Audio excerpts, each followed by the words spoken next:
नमस्कार, न्यूजरूम बुलेटिनमध्ये आपल्या सगळ्यांचं स्वागत। एक खूप मोठी बातमी, ती बातमी आहे तूर खरेदी संदर्भातली। राज्याचे दुग्ध विकास राज्यमंत्री आणि शिवसेनेचे नेते अर्जुन खोतकर यांच्या कुटुंबाने केलेल्या तूर खरेदीची चौकशी करण्याचे आदेश देण्यात आलेले आहेत आणि स्थानिक प्रशासन आणि त्याचबरोबर पोलिसांकडून ही चौकशी सुरू झालेली आहे। ज्या शेतकऱ्यांच्या आधी ज्यांनी अतिप्रचंड प्रमाणात तूर विक्री नाफेड किंवा बाजार समितीच्या केंद्रांवरती केली आहे त्या सगळ्यांची चौकशी करण्याचे आदेश सरकारचे होते आणि या शेतकऱ्यांच्या आधीमध्ये अर्जुन खोतकर, त्यांचे बंधू संजय आणि त्यांच्या पत्नी योगिता यांची नावे आहेत। मंत्री खोतकरांच्या नावे 14 फेब्रुवारीला 187 क्विंटल तूर विकण्यात आलेली आहे। तर 18 फेब्रुवारीला पुन्हा 190 क्विंटल तूर खोतकर यांचे बंधू संजय आणि त्यांच्या पत्नी योगिता यांच्या नावे विकली गेली।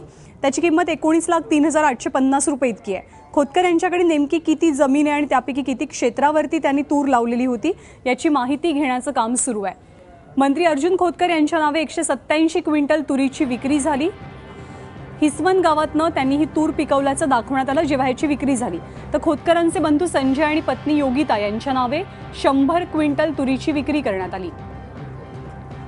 संजय खोतकरांनी 90 क्विंटल तूर विकली। गाडी सावरगाव शिवारामध्ये ही तूर पिकवल्याचं दाखवण्यात आलं। आपले प्रतिनिधी कृष्णा केंडे सध्या आपल्या सोबत आहेत। कृष्णा, हे सगळं प्रकरण काय आहे आणि चौकशी कोणकोणत्या संदर्भात कोणत्या अनुषंगाने सुरू आहे?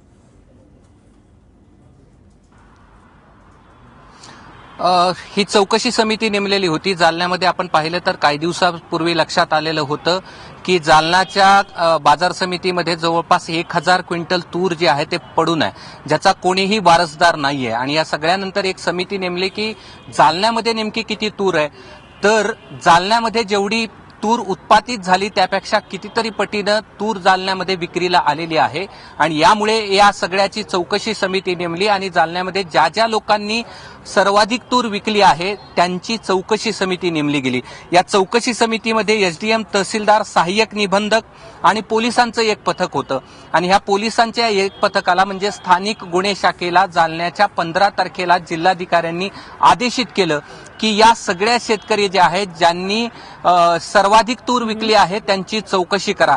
आणि या चौकशीची जी यादी यांना देण्यात आली यामध्ये दुसऱ्या क्रमांकावर म्हणजे सर्वाधिक तूर जी जालन्यामध्ये विकली गेली त्यामध्ये दुसऱ्या क्रमांकावरची एक यादी आपल्यासोबत आहे आणि ज्याच्यामध्ये मंत्री अर्जुन खोतकर यांनी एकाच दिवशी म्हणजे 14 फेब्रुवारीला एकाच दिवशी 93.50 आणि 93.50 एवढी तूर विकलेली आहे। आणि ही सर्व तूर जी आहे ती हिसवन गावामध्ये पिकवल्याचं त्यांनी सांगितलेलं आहे। एकाच दिवशी 187 क्विंटल तूर ही मंत्री खोतकर यांनी विकल्याचं समोर आलंय। तर त्याचबरोबर त्यांचे जे बंधू आहेत संजय खोतकर त्यांच्या नावे देखील एकाच दिवशी 45 क्विंटल तूर विकली गेली आहे। आणि त्यानंतर संजय यांच्या ज्या पत्नी आहेत योगिता यांच्या नावे देखील एकाच दिवशी 50 क्विंटल म्हणजे 100 क्विंटल तूर विकली आहे। आणि या सगळ्यांची चौकशी जी आहे ती स्थानिक पोलिसांचं पथक करत आहे, गुन्हे अन्वेषण विभागाचं एक पथक करत आहे आणि त्यांच्या अहवाल आता काही दिवसात येईल आणि या संदर्भामध्ये या सगळ्यांना नोटीस पाठवण्यात येतील। नेमक्या किती असे लोक आहेत ज्यांना या प्रकारे सर्वाधिक तूर विकली आहे, मात्र टॉप 10 मध्ये हे सगळे लोक आहेत आणि या टॉप 10 मध्ये यांची तूर विकली गेली। आता दुसरा प्रश्न असा निर्माण होतो ज्ञानदा की यांच्याकडे शेती नेमकी किती आहे। खोतकर यांच्याशी संपर्क केला तर त्यांचं म्हणणं आहे की त्यांच्याकडे 400 एकर शेती आहे, मात्र मराठवाड्यात जालन्यात, औरंगाबादेत, बीडमध्ये सर्वाधिक तुरीचा जो पेरा घेतला जातो तो सलग घेतला जात नाही, पट्टा पद्धतीने पेरी घेतला जातो। आणि तज्ज्ञ जे आहेत त्यांच्या मते पट्टा पद्धतीने जर तूर पेरली असेल तर हेक्टरी 5 क्विंटल तूर होते आणि जर तुरीचं सलग पीक घेतलं असेल तर त्यांच्या मते चांगली तूर जर निघाली तर त्याचं 8 क्विंटल प्रति एकर तूर निघते। म्हणजे ही जर पूर्ण पद्धतीने तूर विकली असेल, तूर पेरली गेली असेल की सलग पद्धतीने तूर पेरली असेल तर ही सगळी तूर पिकवण्यासाठी अर्जुन खोतकर यांना 50 एकर वरती तूर पेरावी लागेल। म्हणजे आणि पट्टा पद्धतीने केलं तर 2.5 हेक्टरला 5 क्विंटल म्हणजे किती हेक्टरवर ही तूर पेरावी लागेल आता हे सगळं तपासात पुढे येईल। त्यांच्या 7/12वरती किती पेरा आहे, त्याचबरोबर किती त्यांची शेती कुठल्या गावात आहे, हिसवण गावामध्ये किती शेती आहे, बरोबर. तिथे किती तूर विकली होती, ह्या सगळ्या प्रश्नाची उत्तर अर्जुन खोतकर यांना चौकशी समिती समोर निश्चितपणे ठेवायला त्यांना सगळ्या लागतील. प्रश्नांची आता उत्तरं द्यावी चौकशी लागतील आणि समिती केवळ त्यांच्याकडे चौकशी जाईल का? समिती नाही तर शेतकऱ्यांनाही द्यावी लागतील, कारण अर्जुन खोतकर यांच्या संपूर्ण प्रकरणात गोडबंगाल तर निश्चितपणे आहे. अर्जुन खोतकर यांच्या या सगळ्या संदर्भात काय म्हणणं आहे तेही आपण पाहूया. मराठवाड्यातला सर्वात मोठा शेतकरी मी आहे. माझ्याकडे 400 एकर शेती आहे आणि 377 एकर क्विंटल काहीच तूर नाही.